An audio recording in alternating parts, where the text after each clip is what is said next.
অবশেষে উদ্ধার হয়েছেন ইরানে নিখোঁজ হওয়া সেই মার্কিন পাইলট। টানা ২৪ ঘন্টারও বেশি সময় উদ্ধার অভিযান পরিচালনা করে তাকে নিরাপদে উদ্ধার করা হয়েছে বলে জানিয়েছেন মার্কিন প্রেসিডেন্ট ডোনাল্ড ট্রাম্প। রোববার কাতার ভিত্তিক সংবাদ মাধ্যম আল জাজিরা থেকে এসব তথ্য জানা গেছে। ট্রাম্প ট্রুথ সোশ্যালে বিষয়টি নিশ্চিত করে লিখেছেন, নিখোঁজ হওয়া ওই পাইলটকে উদ্ধার করতে পাঠানো হয়েছিল ডজন খানেক যুদ্ধবিমান। সেগুলো সজ্জিত ছিল পৃথিবীর সবচেয়ে ভয়ানক মরণাস্ত্র দিয়ে। সেই সাথে তিনি অভূতপূর্ব এই উদ্ধার অভিযান পরিচালনা করার জন্য মার্কিন সামরিক বাহিনীকে অসংখ্য ধন্যবাদ জানান। ট্রাম্প বলেন, পাইলটকে সফলভাবে উদ্ধার করা গেলেও তিনি কিছুটা আহত হয়েছেন।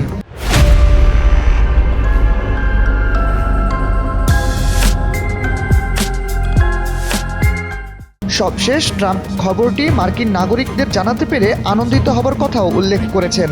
শুক্রবার ইরানের আকাশসীমায় মার্কিন যুদ্ধবিমান ভূপাতিত হওয়ার পর নিখোঁজ ক্রুকে খুঁজতে তল্লাশি শুরু করে মার্কিন বাহিনী। ওই ক্রুকে উদ্ধারে যুক্তরাষ্ট্রের স্পেশাল ফোর্সের সেনারা শুক্রবার রাতে ইরানে প্রবেশ করে। অন্যদিকে ওই নিখোঁজ মার্কিন পাইলটকে পেতে ইরানও ব্যাপক তল্লাশি শুরু করে। তাকে কেউ ধরিয়ে দিতে পারলে মোটা অঙ্কের পুরস্কার ঘোষণা করে ইরান। তবে সবশেষ খবর অনুযায়ী মার্কিন বাহিনী ওই পাইলটকে ইরান থেকে নিরাপদে উদ্ধার করেছে।